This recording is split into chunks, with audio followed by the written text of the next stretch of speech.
Hello everyone. स्वागत है दोस्तों आपका फिर से एक बार रीजनिंग की किस क्लास में। आज एक नए टॉपिक के साथ हम आपके सामने उपस्थित हुए हैं।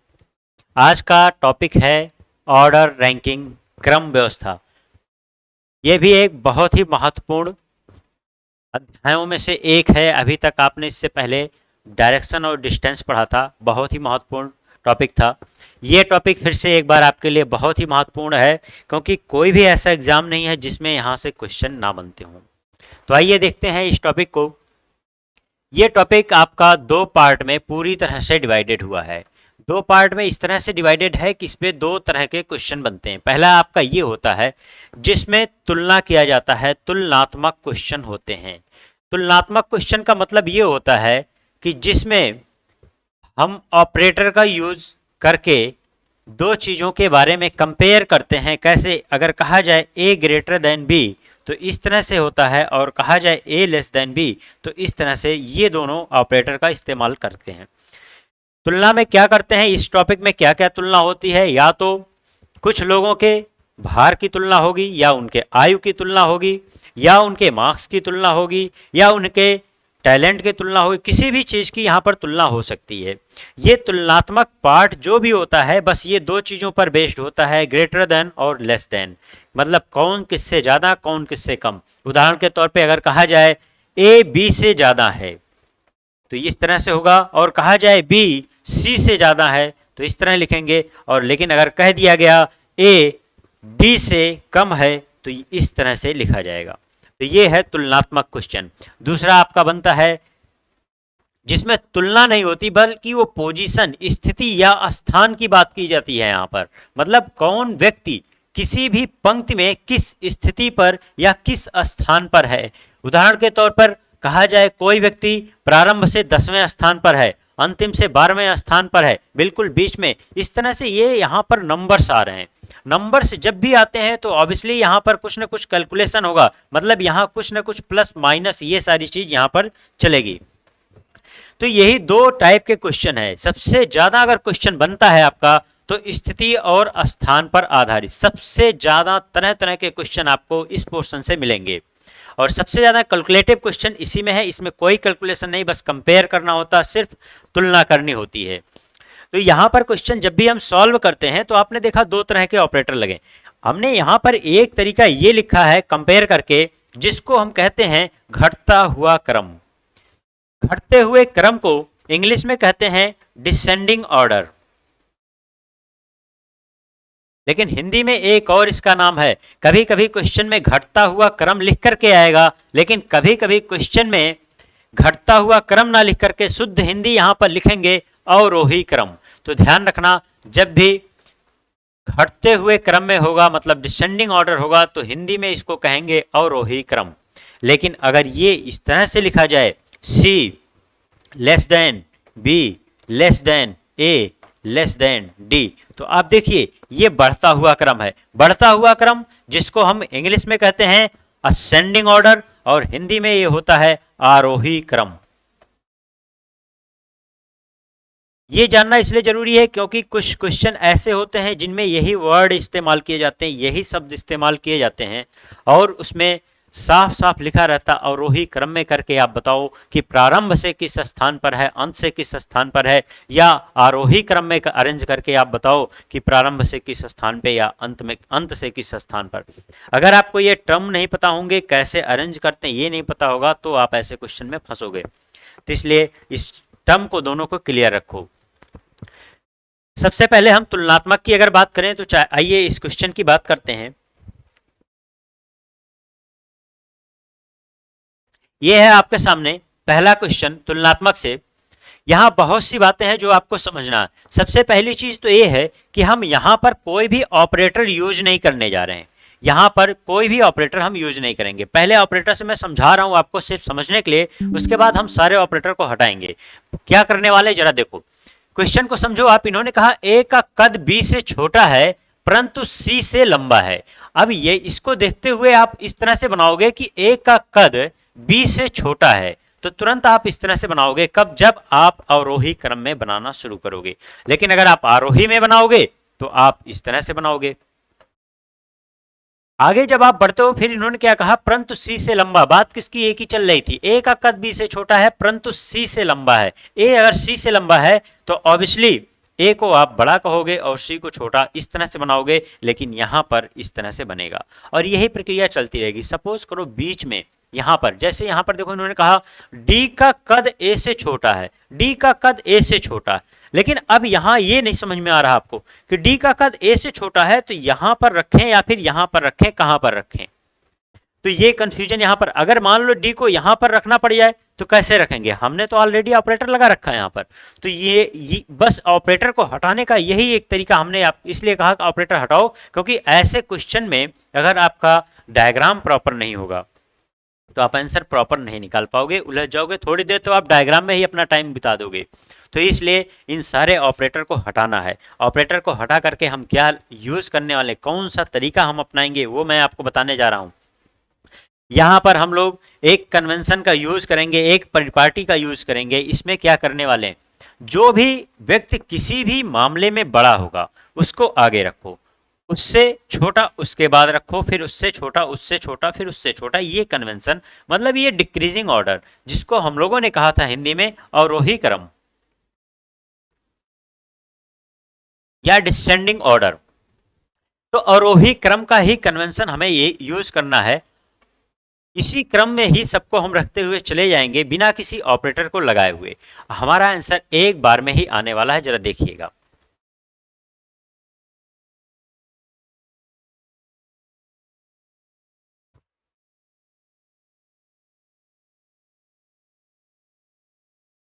देखिए कैसे इस क्वेश्चन को करने वाले हम। यहां पर इन्होंने कहा ए का कद बी से छोटा है। ए का कद अगर छोटा है तो ए आएगा बी के ठीक बाद। ध्यान देना यहां पर, इन्होंने कहा ए का कद बी से छोटा, छोटा तो है लेकिन कितना छोटा है यहां कुछ नहीं पता। मतलब कोई ऐसा भी व्यक्ति बीच में यहां आ सकता है, बी और ए के बीच में कोई ऐसा भी आ सकता है जिसका क्रम इन दोनों के बीच में हो। मतलब उस केस में ऐसी सिचुएशन भी बन सकती है, कोई व्यक्ति यहां आया, ए यहां पर आया, ऐसी सिचुएशन बन सकती है जिसमें अभी भी देखो बी छोटा है, यहां पर भी बी क्या था, छोटा है, लेकिन यहां बीच में एक व्यक्ति आ रहा है। जब तक ये इंफॉर्मेशन एक्स्ट्रा नहीं बताई जाएगी तब तक हम इसको एज्यूम नहीं करेंगे अपनी तरफ से। तो आइए इस क्रम को कंप्लीट करें। बी ए का कद बी से छोटा है परंतु सी से लंबा है।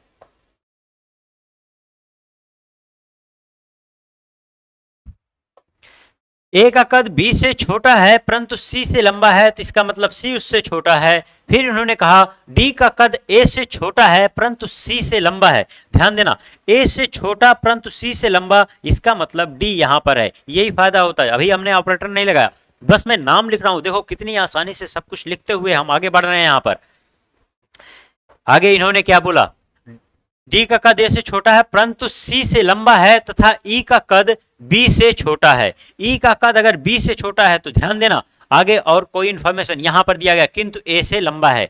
ई का कद बी से छोटा परंतु ए से लंबा, इसका मतलब ई भी क्या होगा, इसके ठीक बीच में आएगा। तो इन्होंने कहा तो सबसे छोटा कद किसका है, तो ऑब्वियसली सबसे छोटा यहां पर कौन है, सी। क्योंकि हमने ये कन्वेंशन जो बनाया, कोई ऑपरेटर नहीं दिख रहा लेकिन हमको ये पता है हम किस कन्वेंशन पे चल रहे हैं, अवरोही वाले क्रम पे चल रहे हैं हम लोग। तो अवरोही क्रम पे चल रहे हैं तो सबसे छोटा क्या होगा, बिल्कुल राइट में होगा, दाहिनी तरफ होगा, और जो सबसे बड़ा है वो आपके बाईं तरफ होगा। इस तरीके से हम बता सकते हैं यहाँ सबसे छोटा कौन है, सी। सबसे बड़ा पूछा जाए तो कौन होगा, बी। बीच में कौन है, ए। सारी बातें यहां पर पता है। सी से बड़े कितने लोग हैं, 4 लोग। बी से छोटे कितने हैं, 4। ए से छोटे कितने हैं, 2। ए से बड़े कितने हैं, 2। सारे प्रश्नों का आंसर यहां पर आ रहा है, जबकि यहां पर किसी ऑपरेटर का यूज हम लोगों ने नहीं किया। ये तरीका होता है। इसी तरीके से हम पहले टाइप के क्वेश्चन को हल करते हुए आगे बढ़ेंगे। कोई ऐसा क्वेश्चन नहीं होगा जो आपसे ना हो। बस एक टाइप का क्वेश्चन होता है जिसमें दिक्कत आती है, वो होता है रेंज। जब भी किसी का कहीं पर किसी भी व्यक्ति का रेंज बनता है कि वो एक स्थान से किसी और स्थान तक कहीं भी लाई कर सकता है, कहीं भी जा सकता है, तो ऐसे ही क्वेश्चन में गलती होने के चांस रहते हैं। आगे देखेंगे हम लोग ऐसे क्वेश्चन किस तरह से करेंगे। आते हैं नेक्स्ट क्वेश्चन पर।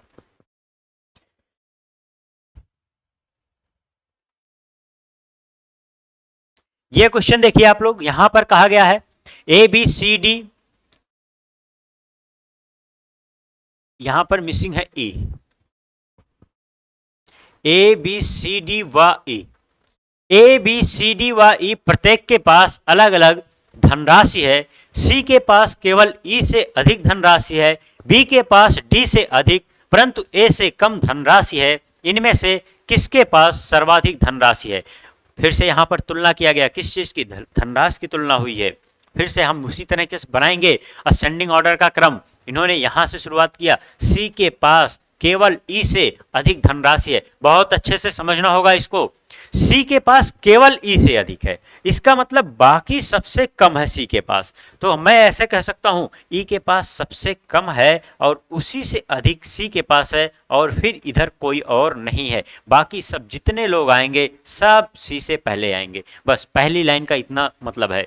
सी के पास केवल ई से अधिक धनराशि है, बी के पास डी से अधिक परंतु ए से कम धनराशि है, बी के पास डी से अधिक परंतु ए से कम धनराशि है।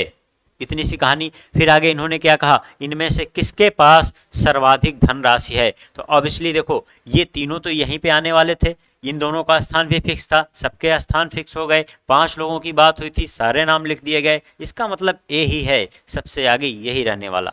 तो सबसे अधिक धनराशि किसके पास है? ए के पास है। सपोज करो यहाँ और भी व्यक्ति कोई होता, ई के साथ एफ भी होता और सिर्फ इतनी सी बात कही गई होती तो हमको ये तो पता होता कि भाई सी और ई यहीं पर आएंगे, लेकिन यहाँ पर एफ कहाँ जाएगा जब तक इन सबसे तुलना नहीं होती, क्योंकि पहली लाइन में तो इनको फिक्स किया गया था, लेकिन दूसरी लाइन में सिर्फ इनकी तुलना हुई है, एफ से कोई तुलना ना होती तो उस केस में हम कंफर्म नहीं बता पाते। लेकिन फिलहाल इतने में हमारा आंसर बिल्कुल श्योर आएगा, A part, sorry B part A. Next question है आपका। इस क्वेश्चन में यहां पर क्या कहा गया है, पी क्यू आर एस 4 मित्र हैं, लंबाई में पी क्यू से छोटा है लेकिन आर से लंबा है जो एस से छोटा है। यहां पर एक वर्ड है जो, याद करो इससे पहले भी हम लोगों ने बात किया था, जब हम लोग डायरेक्शन पढ़ रहे थे उस समय हमने वहां पर जो और जिसका इन दोनों की बात किया था। तो यहां पर फिर से एक बार आपके सामने है जो वर्ड किसकी तरफ संकेत करता है, जो वर्ड ठीक अपने से पहले वाले व्यक्ति की तरफ ही संकेत करता है। मतलब इसकी जगह पर मैं आर का अगर नाम यूज कर लूं तो देखो कितना आसान हो जाएगा, आर एस से छोटा है। बस पूरा क्वेश्चन इजी हो गया। फिर से उसी तरह अरेंज करते हैं। इन्होंने क्या कहा, लंबाई में पी क्यू से छोटा है, पी किससे छोटा है, क्यू से छोटा है, किंतु आर से लंबा है।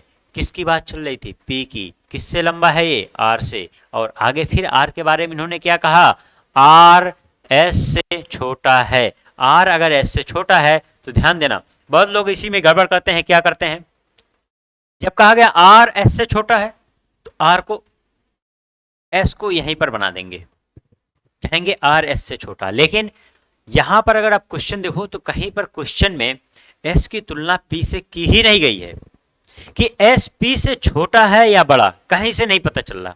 भाई जब इससे नहीं पता चल रहा कि छोटा है कि बड़ा तो कैसे यहां पर आप रख सकते हो। यही गलती लोगों से यहां पर होती है। तो ध्यान देना, यहां पर ये गलती नहीं करनी हमको। हम अपनी तरफ से कोई भी एजम्पशन नहीं मानने वाले, यहां पर कुछ भी नहीं एज्यूम करेंगे। जरा देखो यहां पर क्या है, इन्होंने बस ये कहा आर एस से छोटा है। आर अगर एस से छोटा है तो भाई एस यहां पर होगा तब भी ये छोटा है, एस यहां पर होगा तब भी छोटा होगा, आर एस यहां पर होगा तब भी छोटा। क्यों, जिस तरह पी से कंपेयर नहीं हुआ था उसी तरह क्यू से भी कंपेयर नहीं किया गया, तो क्यू से भी तुलना नहीं की गई। मतलब एस की जो रेंज है वो यहां से लेकर यहां तक कहीं भी हो सकती है। बस इसी रेंज की मैं बात कर रहा था आपसे। रेंज के क्वेश्चन में कुछ चीजें तो बहुत ही निश्चित होती हैं, श्योर आंसर आ जाते हैं, लेकिन कुछ बातों के निष्कर्ष प्रॉपरली नहीं निकलते। तो वहां पर आपको ऑप्शन ढूंढना पड़ता है कि निर्धारित नहीं कर सकते, या आंकड़े अपर्याप्त, या फिर क्वेश्चन जिस फॉर्म में दिया हो, ऑप्शन जिस इस फॉर्म में दिया हो कि या तो ए या तो ओ, इस तरीके से ये सारे ऑप्शन यहाँ ढूंढने होते हैं। हालांकि इसमें ऐसा नहीं है, इसका मतलब यहाँ श्योर आंसर निकल रहा। इन्होंने क्वेश्चन ही ऐसा किया होगा। देखो क्या है यहाँ पर क्वेश्चन, उन सभी में लंबाई में सबसे छोटा कौन, तो सबसे छोटा तो आर है, ये बात तो कंफर्म है, ये तो श्योर निकल रहा। तो इसलिए हमारा आंसर सी पार्ट होगा। लेकिन अगर इसमें इन्होंने पूछा होता कि सबसे लंबा कौन है, सब लंबाई में सबसे बड़ा कौन है, तो हम श्योर यहां पर नहीं बता पाते। क्यों? क्योंकि यहां पर रेंज बन रहा है और उस रेंज में आप देखिए एस कभी क्यू से पहले भी जा सकता है या क्यू के बाद भी जा सकता है। मतलब सबसे बड़े की बात करें तो ये भी सिचुएशन बन सकती है, ये भी सिचुएशन बन सकती है, मतलब एस या क्यू में से कोई भी हो सकता। अगर क्वेश्चन यही होता कि लंबाई में सबसे बड़ा कौन है, तो उस केस में हमारे सामने यहां ऑप्शन क्या होता? आंकड़े अपर्याप्त, या फिर यहां पर ऑप्शन इस तरह से होता कि ज्ञात नहीं कर सकते। ये दोनों बातें यहां पर होती तो हम इस या तो इसकी तरफ हो जाते या फिर ज्ञात नहीं कर सकते उस ऑप्शन को टिक करते। या फिर ऑप्शन इस तरह भी बन सकता था, सपोज करो यहां पर एस भी होता क्यू भी होता और ऑप्शन में ऐसा भी होता एस या क्यू, ऐसा होता तो ये भी ऑप्शन हमारे लिए सही होता इस सिचुएशन में जब पूछा जाता कि लंबाई में सबसे बड़ा कौन है। तो इसी तरह से आपके सामने ऑप्शन बदलेंगे और क्वेश्चन का हमारा आंसर भी बदलेगा। जैसा क्वेश्चन होगा उसी अनुसार हम ऑप्शन की ओर देखेंगे। नेक्स्ट क्वेश्चन देखते हैं।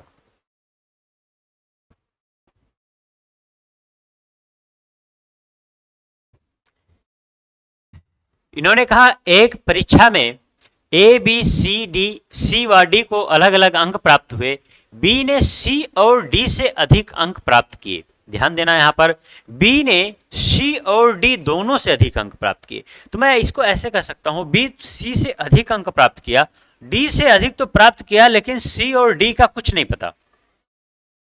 मतलब डी आएगा तो बी के बाद, लेकिन सी से पहले या सी के बाद ये यहां पर कोई कंफर्म नहीं है। आगे देखो क्या कहा इन्होंने, ए से कम अंक किसी ने भी प्राप्त नहीं किए।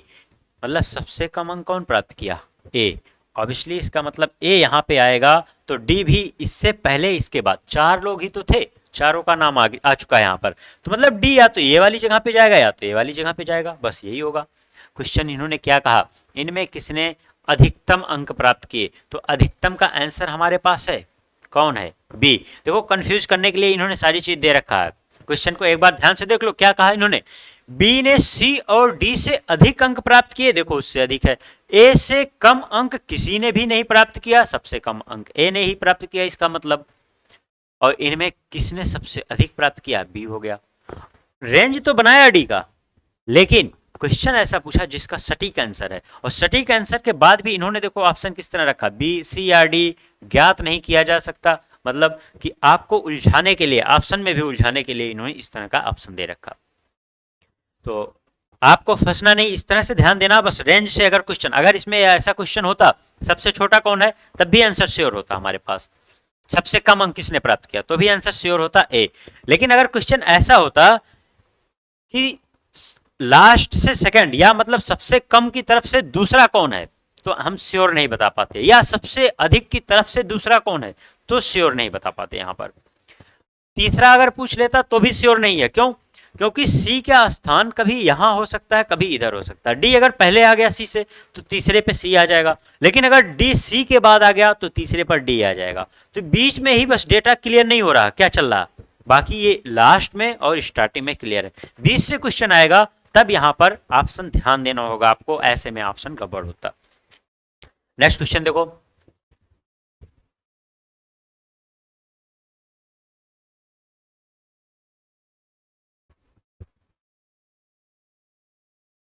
एम डी आर पी और क्यू में से प्रत्येक अलग अलग वजन के हैं। आपकी बार वेट का देखो यहां पर तुलना किया जा रहा, आर केवल एम से हल्का है, आर केवल एम से हल्का है। मतलब आर अगर आप देखो आर हल्का है लेकिन किससे? केवल एम से हल्का। इसका मतलब बाकी सबसे क्या है? भारी है, बाकी सब इसके बाद आने वाले हैं। ये बात तो कंफर्म है।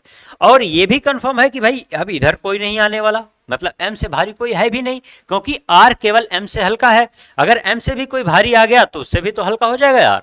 तो ये इतनी सी बात थी।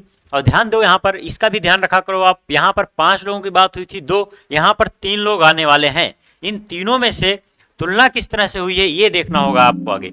इन्होंने कहा आर केवल एम से हल्का है और पी क्यू और डी दोनों से हल्का है। मतलब पी हल्का है किससे?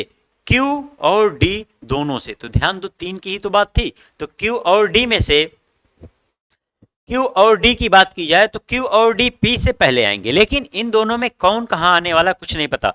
कुछ इस तरह का दो सिचुएशन क्रिएट होने वाला है, MRQDP। या तो ये सिचुएशन होगी या फिर इसी में बदलाव होगा MRDQ और P। दो ही सिचुएशन हो सकती, क्योंकि इन दोनों के बारे में कुछ नहीं पता। इन्होंने कहा इनमें दूसरा सबसे कम वजन वाला कौन है। सबसे कम वजन वाला पहला कौन है, P, और दूसरा कौन है।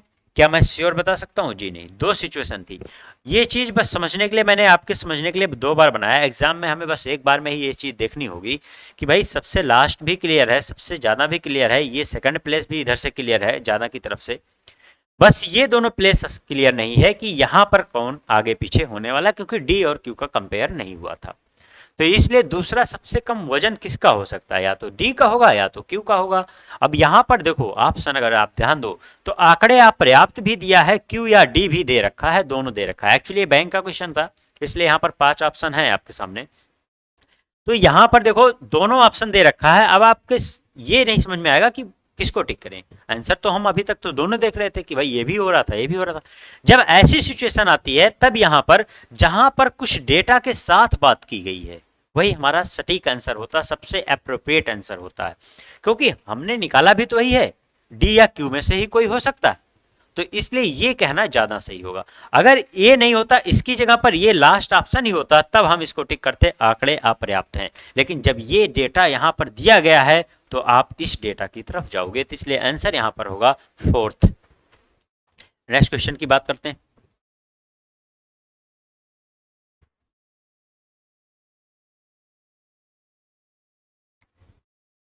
ए, बी, सी, डी और ई में से प्रत्येक एक परीक्षा में अलग अलग अंक प्राप्त करते हैं। सी डी से अधिक लेकिन ई से कम अंक प्राप्त करता है। सी डी से अधिक लेकिन ई से कम अंक प्राप्त करता है। ई ए से अधिक, ई ए से अधिक है, इसका मतलब ए का रेंज बनेगा, लेकिन इन्होंने आगे क्या बोला, ए से अधिक लेकिन बी से कम अंक प्राप्त करता है। ई ए से तो अधिक है लेकिन बी से कम अंक प्राप्त करता है। इनमें से तीसरा सबसे अधिक अंक कौन प्राप्त करता है। तो देखो ये अधिक की तरफ से ही तो हम लिख रहे थे। अब ए का रेंज यहां पर बना क्योंकि ए की तुलना सी या डी से नहीं हुई, तो तीसरा सबसे अधिक हम नहीं बता सकते। ए या सी में से कोई भी हो सकता। यहां पर ए आ गया तो ए होगा, और ए यहां पे आ गया तब उस केस में सी होगा। तो यहां पर अगर आप देखो तो इस तरह का ऑप्शन नहीं है ए या सी करके, तो यहां पर आंकड़े आप पर्याप्त करना ज्यादा सही है। और देखो फिर से एक बार बैंक का ही क्वेश्चन है, यहां पर 5 ऑप्शन, इनमें से कोई नहीं, ये भी लिखा हुआ है। तो ध्यान देना, अगर इनमें से कोई नहीं कहते हो तो फिर ये भी गलत हो जाएगा। तो इसलिए ये ज्यादा सही है आपका। फिर से अप्रोप्रिएट क्या है, आंकड़े अपर्याप्त, इसलिए हमारा आंसर क्या होगा, डी।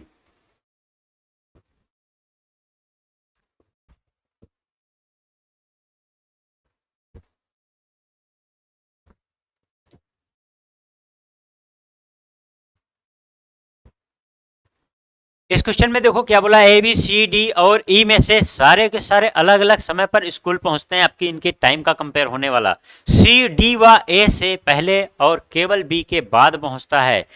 ई सबसे अंत में स्कूल नहीं पहुंचता है। इन सब में से सबसे अंत में स्कूल कौन पहुंचता है। अब की बार क्वेश्चन में ये लाइन बहुत अच्छी यहां पर इन्होंने बदला है, अंत में स्कूल नहीं पहुंचता, सबसे अंत में नहीं पहुंचता।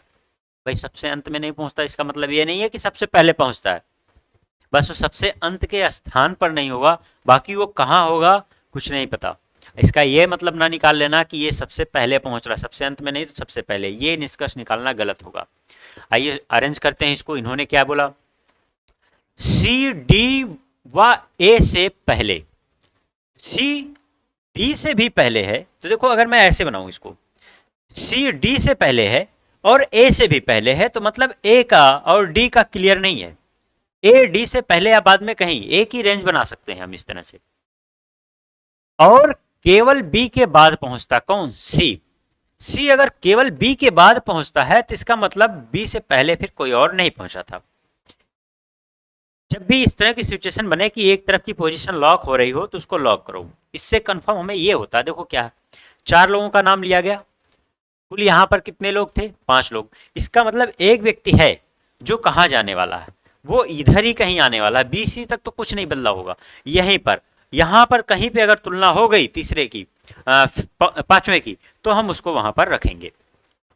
तो अंत में स्कूल, इन्होंने यहां पर क्या कहा? ई सबसे अंत में स्कूल नहीं पहुंचता है। अब ध्यान देना, अगर ई सबसे अंत में नहीं पहुंच रहा है, ऑब्वियसली ई क्या होगा? ई इधर कहीं आएगा। क्या क्या सिचुएशन हो सकती? अगर ए सबसे अंत में पहुंचेगा तब ई उससे पहले हो सकता है, या फिर ए सबसे अंत में है उससे पहले डी है तब ई है। यहां पर ई के बारे में कुछ नहीं पता, मतलब फिर से रेंज बनने वाला है, लेकिन उस रेंज के बारे में आप समझना, ई ए या डी के बाद कहीं पे भी जा सकता है, उससे पहले कहीं भी जा सकता है, बस बिल्कुल लास्ट में वो नहीं जाएगा। तो लास्ट की पोजीशन ई कभी ऑक्यूपाई नहीं करेगा। इन सब में से सबसे अंत में स्कूल कौन पहुंचता है? तो ध्यान देना, अगर ये सिचुएशन ऐसे बन रही है तो ऐसी भी सिचुएशन तो बन सकती है यहां पर कि भाई डी सबसे लास्ट में चला जाए, क्योंकि ए डी की भी तो तुलना नहीं हुई है। अब ए उससे पहले आ जाए, ई उससे पहले आ जाए, या फिर ई उससे पहले आ जाए डी से और ए यहां पर चला जाए। लेकिन एक बात तो कंफर्म है, ई नहीं जाएगा लास्ट में, क्योंकि ये बोला गया, यहां पर ए लाइन बोली गई थी, डी और ए में से ही कोई जाने वाला है। अब यहां पर ऑप्शन इस तरह से तो है नहीं, तो इसलिए हमारा आंसर क्या होगा? आंकड़े अपर्याप्त। जब जब ये रेंज के क्वेश्चन होंगे, प्रास के क्वेश्चन होंगे, सतर्क हो जाना आप। तुरंत आप देखना कि ऐसा तो नहीं कि यहां पर आंकड़े अपर्याप्त हो रहे हों, या कुछ ऐसे डेटा आ रहे हों जो दो लोगों के बीच में हो। नेक्स्ट क्वेश्चन जरा देखो आप, ए बी सी डी तथा ई का वजन अलग अलग है। इनमें डी ए तथा सी से भारी है, ई हल्का है ए से, तो सबसे हल्का कौन है? फिर से एक आसान सही क्वेश्चन है यहां पर। डी ए तथा सी से भारी है, डी भारी है किससे? ए से भी भारी है और सी से भारी है। फिर से सी और ए का कुछ नहीं पता, यहां इस लाइन में चला। आगे इन्होंने क्या कहा? ई हल्का है ए से, इसका मतलब ए के बाद ही ई आएगा, लेकिन ई और सी की तुलना फिर से नहीं की गई। इन्होंने कहा सबसे हल्का कौन है? तो आप देखो, सबसे हल्का सी भी हो सकता है या और ई भी हो सकता है, इसलिए आंसर फिर से क्या होगा? जानकारी अधूरी। यहां पर सिर्फ एक चीज कंफर्म है, क्या? डी सबसे पहले आ रहा, बाकी यहां किसी के बारे में कुछ भी कंफर्म नहीं है। अगर यह पूछता कि इसमें सबसे भारी कौन है, तो आंसर होता डी, लेकिन बाकी सभी केसेस में हम कोई भी सटीक आंसर नहीं देते, इसलिए आंसर क्या होता है? जानकारी अधूरी या आंकड़े अपर्याप्त। तो रेंज के क्वेश्चन में दोनों तरह से आंसर आते हैं, इसलिए चेक करना जरूरी कि इन्होंने क्या क्वेश्चन हमसे किया। आगे देखो, सोमा सीता से छोटी है, रंजना सीता से लंबी है, राधा सबसे लंबी, कुछ यहाँ पर क्वेश्चन में गड़बड़ है, राधा सबसे लंबी है, शायद यही हो सकता है, देख लेंगे अभी। यदि बाएं से उन्हें आरोही क्रम में खड़ा किया जाए तो दाएं से दूसरी कौन होगी? देखो क्या कहा इन्होंने, सोमा सीता से छोटी है, तो सोमा, अब नाम को हम शॉर्ट में लिख लेते हैं, सोमा कर देते हैं इसको ऐसे हम, सोमा सीता से छोटी है, सोमा सीता से छोटी है, रंजना सीता से लंबी है। रंजना अगर सीता से लंबी है तो ये सिचुएशन होगा। राधा सबसे लंबी है, राधा सबसे लंबी है, इसका मतलब राधा सबसे आगे यहां पर आएगी। यदि बाएं से उन्हें आरोही क्रम में खड़ा किया जाए, ध्यान देना इन्होंने क्या कहा, बाएं से आरोही क्रम में, तो दाएं से दूसरी कौन होगी? ध्यान दो, इसको हम लोगों ने आरोही क्रम में खड़ा किया, इन्होंने क्या कहा, दाएं से दूसरी कौन होगी। अब बाएं से अगर आरोही क्रम में खड़ा करोगे आप, तो दाएं से आरोही क्रम ही तो बनेगा, तो कुछ हमें यहां पर ज्यादा सोचना नहीं है। दाएं से मतलब आरोही क्रम में दूसरा कौन होगा, तो ध्यान दो ये आरोही क्रम ही तो है, और दूसरा यहां पर कौन है? रंजना। आंसर हमारा यहीं से आ गया। ऐसा नहीं कि अब इसको अवरोही से हम आरोही में चेंज करें, यही से आंसर आ गया। अगर मान लो यही नहीं होता, यही होता, तो हम इधर से देख लेते। अगर ये चाहते कि आरोही क्रम में खड़ा करके तब देखना, तो हम यहां से आरोही क्रम में खड़ा करते और इधर से देखना शुरू करते, कोई दिक्कत नहीं थी। नेक्स्ट क्वेश्चन,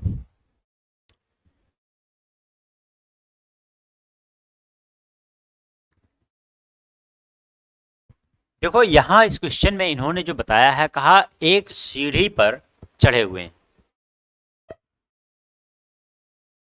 एक सीढ़ी पर चढ़े हुए हैं।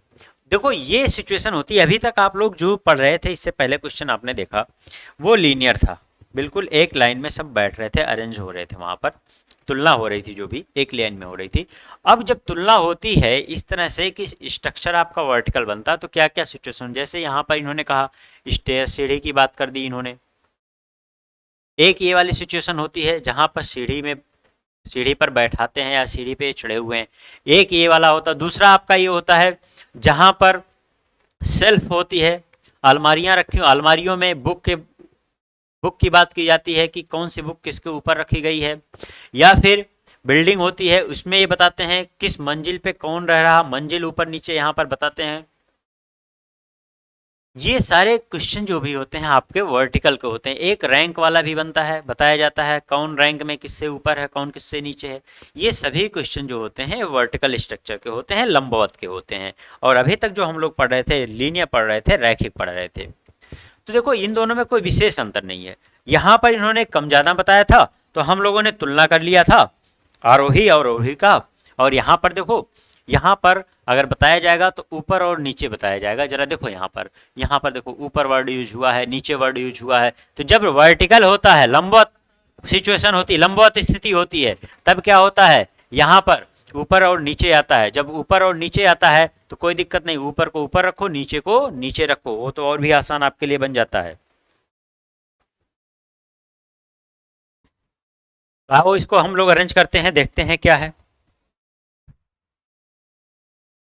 इन्होंने कहा 7 व्यक्ति हैं, ये सब देख लो एक बार, 7 व्यक्ति हैं यहाँ पर, एक सीढ़ी पर चढ़े हैं, ए ई से 3 सीढ़ियां ऊपर, लेकिन केवल सी से नीचे है। ए ई से 3 सीढ़ी ऊपर गया, अगर ई को यहां पर बैठाएं तो ए 3 सीढ़ी ऊपर, मतलब ये पहली सीढ़ी, ये दूसरी सीढ़ी और तीसरी सीढ़ी, ये यहां पर बैठा हुआ है, 3 सीढ़ी ऊपर है, लेकिन केवल सी से नीचे है। इन्होंने कहा ए किससे नीचे है, केवल सी से नीचे है, बाकी सबसे क्या है, ऊपर है। तो इसका मतलब, सॉरी, इन्होंने कहा ए ई से 3 सीढ़ियां ऊपर है लेकिन केवल सी से नीचे है, केवल सी से नीचे है, इसका मतलब सी सबसे ऊपर है, ए केवल सी से नीचे है, बाकी सब ए से नीचे है। इन्होंने कहा बी का स्थान एकदम मध्य में है। भाई 7 लोग थे, अब 7 लोग अगर हैं और कोई व्यक्ति बिल्कुल मध्य में बैठा है तो इसका मतलब वो चौथे स्थान पर होगा, 3 लोग उससे ऊपर होंगे और 3 लोग नीचे होंगे, तब जाकर के टोटल कितना, 7 बन जाएगा। तो यहां पर इन्होंने कहा बी का स्थान मध्य में है, इसका मतलब बी चौथे स्थान पर है। तो 1 2 3 और ये है आपका चौथा स्थान, यहां पर बैठा हुआ है बी। तो 3 लोग जब ऊपर हो गए तो यहां पर भी 3 लोग होंगे, मतलब ई से नीचे 2 लोग होंगे। ये पूरा स्ट्रक्चर है। इन्होंने आगे कहा जी ए और बी के बीच में है, जी ए और बी के बीच में है, तो देखो इसका मतलब यही स्थान किसका है, जी का है। फिर कहते हैं ई बी व एफ के बीच में है, ई बी और एफ के बीच में है, इसका मतलब एफ यहां पर है। और यहां पर इन्होंने लास्ट में क्वेश्चन कहा सीढ़ी पर सबसे नीचे वाले पायदान पर कौन है। आप देखो यहां पर एक पोजीशन किसी का कुछ नहीं बताया गया था, लेकिन मैंने आपसे इसीलिए कहा कि काउंटिंग आप कर लिया करो और देख लिया करो किसकी किसकी बात हुई है। अगर एक ही व्यक्ति है यहां पर भी और यहाँ पर एक स्थान, एक व्यक्ति एक स्थान बचा हुआ, तो वही यहाँ पर आ जाएगा। किसकी बात यहाँ पर नहीं हुई है, अगर आप यहाँ पर देखो तो सिर्फ डी की बात नहीं हुई है, और इसका मतलब ये लास्ट प्लेस जो खाली है वो कौन है, वहाँ पर डी बैठा हुआ। और इस तरह से पूरा स्ट्रक्चर हमारा कंप्लीट होता है। और इन्होंने क्या पूछा, सीढ़ी पर सबसे नीचे वाले पायदान पर कौन है, तो सबसे नीचे वाले पायदान पर डी है, तो आंसर होगा हमारा ए पार्ट। तो आपको दिखा यहाँ पर जब भी वर्टिकल स्ट्रक्चर हो, लंबवत कोई भी स्ट्रक्चर आपका बनता है तो कुछ नहीं, ऊपर को ऊपर और नीचे को नीचे रखते हुए लिखते जाओ। ये तो उससे भी आसान है, जहां पर हम लोग तुलना कर रहे थे लीनियर में, तो लीनियर से ज़्यादा आसान है तो होता है, हमें कुछ सोचना ही नहीं है। और नेक्स्ट क्वेश्चन देखते हैं। फिर से एक बार आपके सामने वर्टिकल का ही स्ट्रक्चर है। ये क्वेश्चन आप लोग, लास्ट क्वेश्चन मैं आपके लिए छोड़ता हूँ, ये क्वेश्चन आप लोग सॉल्व करो और इसका आंसर आपको बताना होगा कमेंट करके। ज़्यादा से ज़्यादा कमेंट लोगों के आने चाहिए। आप लोग देखो कि कितना क्वेश्चन आप लोगों से सॉल्व होता है। तो आज की क्लास में मैं इतना ही आपको बताता हूँ। आगे हम लोग बात करेंगे नेक्स्ट क्लास में नेक्स्ट टाइप की, जहां पर हम लोग पोजीशन, स्थिति या स्थान की बात कर रहे थे। एक बात और आपको यहाँ पर मैं क्लियर कर दूं, ये जो टॉपिक आप पढ़ रहे हो ये सिटिंग अरेंजमेंट, बैठक व्यवस्था से थोड़ा सा अलग है, उसके साथ मिलाना नहीं आप लोग। ये टॉपिक बैठक व्यवस्था और ऑर्डर रैंकिंग में थोड़ा सा डिफरेंस है, इसलिए दोनों को अलग अलग पढ़ो जिससे गलतियां नहीं होंगी। अगर दोनों टॉपिक आप एक साथ पढ़ोगे तो दोनों टॉपिक मिक्स होंगे, और मिक्स होंगे तो दो के दोनों आपसे गलत होंगे। तो आज के लिए इतना ही, मिलते हैं नेक्स्ट क्लास में। जय हिंद।